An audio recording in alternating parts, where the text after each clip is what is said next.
Salut Kan Maktavish. Alors je vais te parler d'un bouquin aujourd'hui qui me tient à cœur. C'est peut-être un des premiers ouvrages que j'ai lu un peu philosophique. Alors tu vas rire quand je vais te montrer de quel livre il s'agit, mais tu le sais parce que tu as cliqué, tu as vu le titre. Mais bon, ce livre il est exceptionnel parce qu'en fait il a changé ma façon de penser sur la vie en général. Donc ce livre c'est Bruce Lee, ma méthode de combat.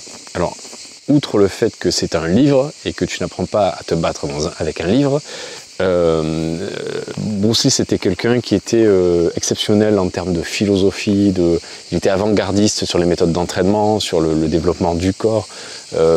C'est lui le premier qui a mixé les différents arts martiaux pour en tirer le meilleur et le moins bon des uns et des autres, et créer sa propre méthode de combat, alors qui n'est pas une méthode d'ailleurs, hein, qui est plutôt un courant de pensée, enfin pas un courant de pensée mais un courant quoi on va dire. Il appelait ça le Jeet Kune Do, qui veut dire la voie du point qui intercepte. Alors ouais, ça paraît fou comme ça, mais le Jeet Kune Do, l'idée sur laquelle repose cet art martial, c'est prends l'utile et rejette l'inutile. Alors aujourd'hui ça peut paraître un peu simplé, un peu évident, mais à l'époque lui il était précurseur là-dessus. Et c'est un peu la pratique que j'ai aujourd'hui tous les jours, parce que on a tous des morphologies, des tailles, des poids, des capacités physiques et intellectuelles différentes, et toute méthode n'est pas bonne pour tout individu. Et c'est quelque chose que j'essaie d'appliquer dans ma vie de tous les jours, que ce soit en permaculture, que ce soit dans mon autonomie, que ce soit dans ma vie, dans l'éducation de mes gosses, dans mes relations avec les gens. Il y a des choses qui sont intéressantes à prendre et il y a des choses qui le sont moins pour moi et qui le seront peut-être pour toi, mais pas pour moi. Et du coup, c'est lui qui m'a appris ça. Et c'est surtout, il ne faut pas se culpabiliser si on doit rejeter quelque chose qui fonctionne pour 99% des gens. Peut-être que toi, tu es dans le 1% où cette chose-là ne fonctionnera pas sur toi. Et il ne faut pas se culpabiliser en se disant j'ai acheté un bouquin, par exemple sur un régime alimentaire, et je sais pas, la moitié du livre est sympa, mais l'autre moitié, ça ne me va pas. Et il ne faut pas se forcer à le faire parce que ça ne te correspond pas. Et ça vient de lui. Alors bon, ça c'est pour la psychologie, la méthode qu'a mis en place Bruce Lee, qui était un acteur et un pratiquant d'arts martiaux. Mais outre ça, ce livre en fait il est riche de plein de petits schémas, de plein de petits conseils. Alors ça va être compliqué, c'est pas avec ça que tu vas devenir expert en arts martiaux, hein, soyons clairs, hein.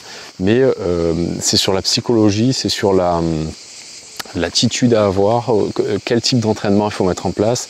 Par exemple, un truc que nous les garçons, enfin je vais pas généraliser, mais que moi j'ai fait l'erreur de ça quand j'étais un peu plus jeune. Quand je m'entraînais pour les arts martiaux, spécifiquement pour les arts martiaux, j'allais à la salle de sport, la salle de muscu, et donc je soulevais des poids, donc je prenais du volume musculaire, et donc je devenais plus lourd, plus puissant, plus fort. Le problème c'est que c'est pas des gains que tu peux transférer facilement dans la pratique des arts martiaux. Et ça, tu t'en rends compte en fait en faisant l'erreur. C'est-à-dire que oui, tu es plus volumineux, tu es plus massif, mais tu dépenses plus d'énergie, tu t'essouffles plus rapidement, tu es moins rapide, tu es moins mobile.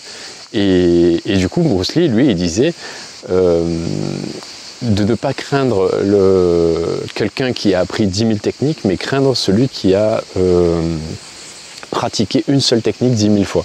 Donc c'est un peu l'idée. Lui, il disait, si tu veux t'entraîner à mettre un coup de pied, mets des coups de pied.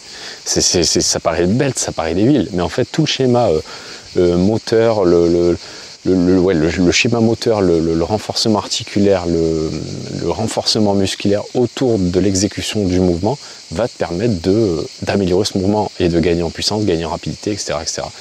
Et du coup, c'est en ça que cette méthode, elle est vraiment intéressante.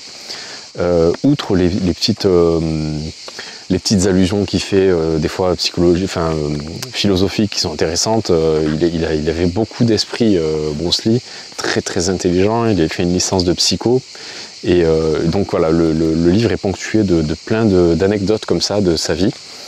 Et donc c'est un livre qui est intéressant vraiment à avoir dans le cadre d'une autonomie, d'une préparation à un effondrement. Il y a plusieurs notions à intégrer.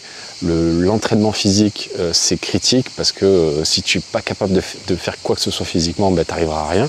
Et l'entraînement aux arts martiaux fait partie de mon point de vue, l'entraînement aux arts martiaux fait partie de la constitution d'un physique, l'éveil psychologique, la confiance en soi. Dans ce livre, tu vas retrouver tout un panel de techniques, que ce soit les coups de poing, les coups de pied, les percussions, quelques parades, des techniques de projection, des clés de bras. Il va t'expliquer comment développer la puissance de tes poings, la rapidité, quelle posture adopter. Alors lui, Bruce Lee, il a un background de Wing Chun en premier, et après il s'est intéressé à toutes sortes d'autres arts martiaux comme le taekwondo, le sambo, la boxe, la savate je crois aussi même. Et du coup en fait il a alimenté son jeet kune-do toutes les techniques qu'il a jugées utiles à sa pratique. Donc voilà, c'est intéressant, c'est un livre qui est vraiment intéressant à avoir. Il n'est pas essentiel, hein, si t'es pas fan, moi je suis un dingue d'arts martiaux, d'entraînement. Si t'es pas fan d'arts martiaux, c'est un livre que, bon voilà, tu vas dans un club, tu t'inscris dans un club, tu fais des sparring, tu prends des coups, et ça marche aussi bien, je veux dire. Hein. Mais bon, moi je voulais te le présenter ce livre parce qu'il me tenait à cœur, il m'a beaucoup apporté. Après c'est pas un must-have hein, dans un contexte d'effondrement de survie. Mais il est quand même sympa, il te montre comment te défendre contre plusieurs personnes à la fois, quelle attitude à avoir. Voilà. Bon, sur ce, je te dis à la prochaine. Ciao.